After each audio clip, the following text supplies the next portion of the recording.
Electrolytic conductance को ion ion interaction, ion solvent interaction और temperature के अलावा कौन से दूसरे फैक्टर्स अफेक्ट करते हैं? नमस्ते, मेरा नाम दीप दलाल है और इस लेक्चर में हम इन्हीं प्रश्नों के उत्तर खोजने की कोशिश करेंगे।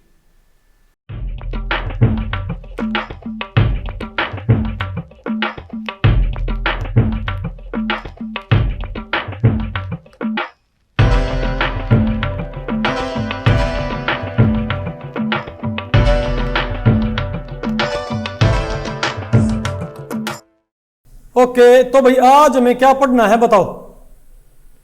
Factors affecting electrolytic conductance.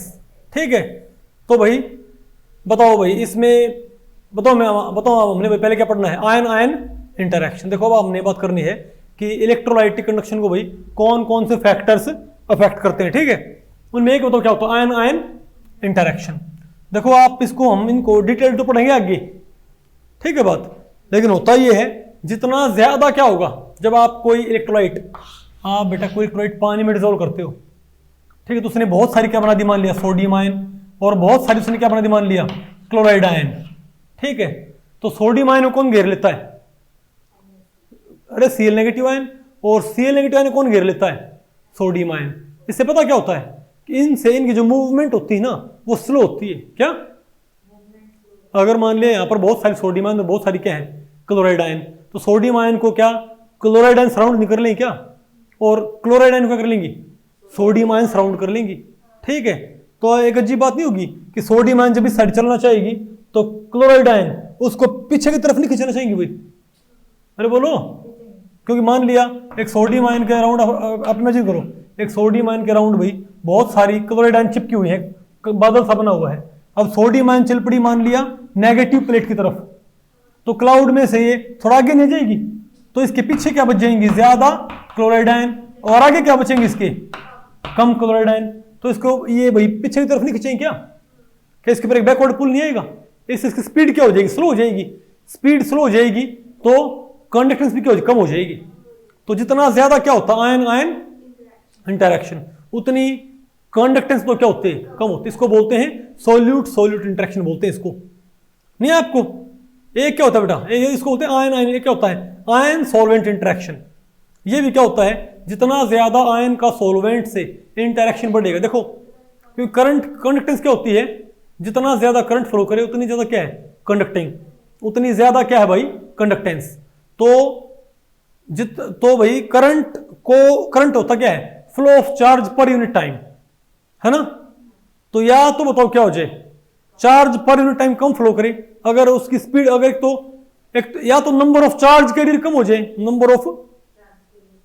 या तो नंबर ऑफ आयन ही कम हो जाए, ठीक है, या उन आयंस की स्पीड कम हो जाए। ध्यान रखियो कंडक्टेंस को सिर्फ दो ही बातें इनडायरेक्टली इफेक्ट करती हैं, या तो आयंस का नंबर कम हो जाए किसी वजह से, या फिर उन बेटा आयंस की स्पीड कम हो जाए।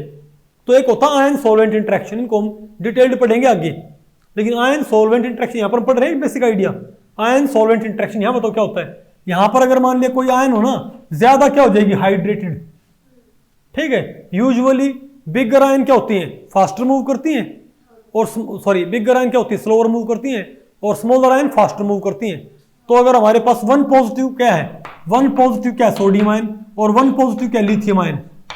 तो इनमें से ज्यादा करंट किसे बनाना चाहिए? ज्यादा कंडक्टेंस लिथियम को बनाना चाहिए, लेकिन ये कम क्या देगी? कंडक्टेंस। उसकी वजह बताइए क्या है? इसका साइज कम, बेशक इसका साइज कम है ना, तो इसको स्पीड से मूव करना चाहिए वैसे तो, है ना, लेकिन क्योंकि आपको पता है इसका चार्ज पर यूनिट वॉल्यूम क्या है? ज्यादा है, इसका स्मॉलर साइज नहीं क्या, तो या इसका हाइड्रेशन क्या होगा? ज्यादा, इसके ऊपर वाटर मॉलिक्यूल क्या होंगे? ज्यादा अटैच होंगे भाई। नहीं बेटा आपको ये तो क्या बोलेंगे इसको?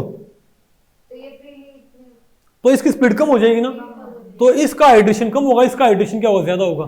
तो यह आयन बिगर थी, लेकिन आफ्टर हाइड्रेशन स्मॉलर हो जाएगी, स्मॉलर रहेगी रिलेटिवली, और ये स्मॉलर आयन थी लेकिन हाइड्रेशन होके बहुत बड़ी आयन बन जाएगी, तो इसकी स्पीड काफी कम हो जाएगी।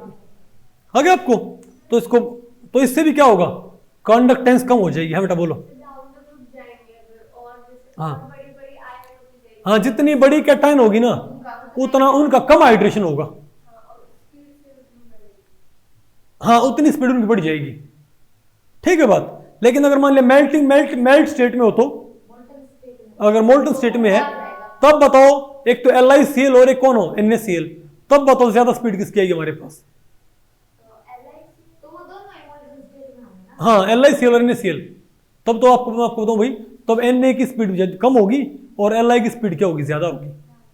आगे आपको समझ में LiCl लिथियम, ठीक है।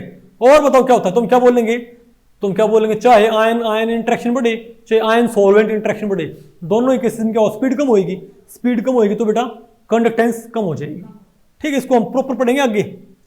ठीक है, फिर क्या हमारे पास विस्कोसिटी ऑफ द सॉल्वेंट, ये भी देखा गया है भाई कि जैसे जैसे सॉल्वेंट की विस्कोसिटी बढ़ती है ना, तो भाई कंडक्टेंस बताओ लगातार क्या होगी, कम होती जाएगी। और इसको हम थोड़ा भाई इमेजिन भी कर सकते हैं, इसकी वजह बताओ क्या होती है, जितनी ज्यादा बेटा विस्कस, तो भाई अगर मान लिया बताओ क्या हो,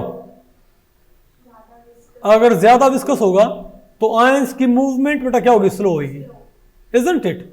और अगर मान लिया भाई विस्कोसिटी कम होगी तो आयंस की मूवमेंट क्या होगी, फास्ट होगी। तुम क्या बोलेंगे, विस्कोसिटी कम होगी तो आयंस उसमें फास्ट मूव नहीं करेंगी। विस्कोसिटी सॉल्वेंट की, मीडियम की विस्कोसिटी जिसमें आयन मूव करनी है, जो आयन है एक तो पानी में मूव करें, एक पानी से किसी गाढ़े मीडियम में मूव करें, हनी आप ऐसे मान लो भाई, तो ज्यादा स्पीड उनकी बताओ कहां पर आएगी, पानी में आएगी ना। तो सिमिलर बात यहां पर है कि जितनी बताओ ज्यादा हमारे पास क्या आएगी, विस्कोसिटी, ठीक है, जितनी ज्यादा हमारे पास क्या आएगी उतना मूवमेंट स्लो हो जाएगी, तो उससे कंडक्टेंस वो क्या हो जाएगी, कम हो जाएगी।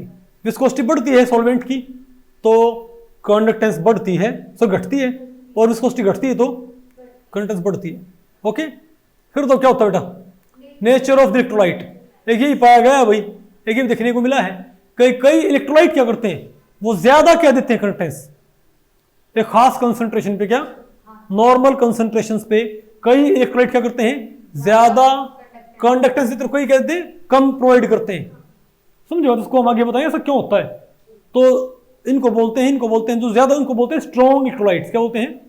और इसकी वजह क्या होती है, अगर मान लो एक तो मेरे पास क्या हो, एक तो बेटा मेरे पास HCl हो, एक मेरे पास CH3COOH हो, तो ये पानी में जा क्या प्रोवाइड करेगा, CH3CO नेगेटिव H पॉजिटिव क्या देगा, H+Cl नेगेटिव।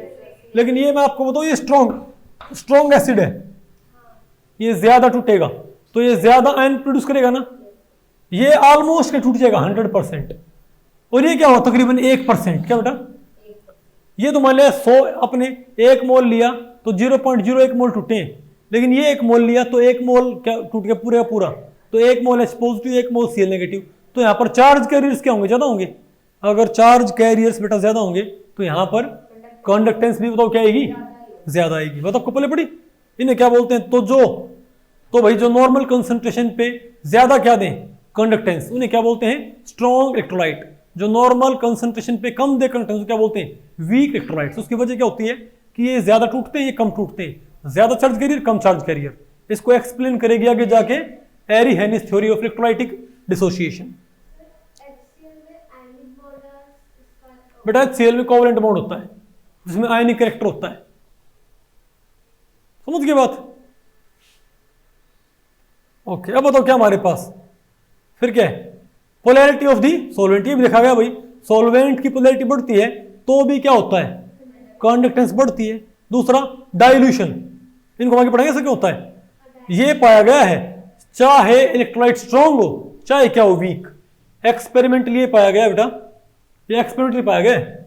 अगर हम यहां पर क्या लेते हैं, रूट सी का मतलब क्या है, कंसंट्रेशन का रूट, शाबाश।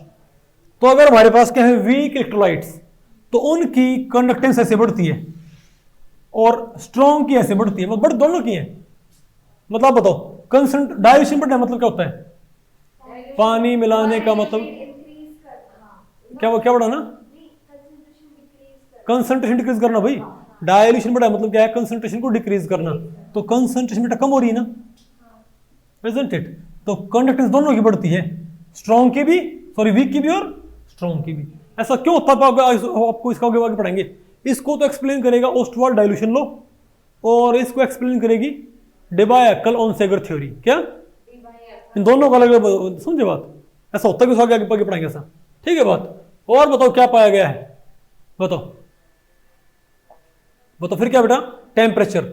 और ये पाया गया है भाई कि जैसे जैसे क्या बढ़ता है टेम्परेचर तो कंडक्टेंस इलेक्ट्रोलाइट की बढ़ती है। समझ गए बात। इसको हम क्या करेंगे, तो बेटा ये जनरल आइडियाज हैं आपको, मैं आपको तो पूरी आपकी ऑलमोस्ट सारी की सारी आपकी वही इलेक्ट्रोकेमिस्ट्री अब इन्हीं चीजों को डिटेल्ड पढ़ने में खर्च होएगी कि कंडक्टेंस को ये फैक्टर कैसे अफेक्ट करते हैं। यहां पर हमने इनका एक बेसिक आइडिया लिया। ओके ओके, तो भाई इस लेक्चर में इतना ही।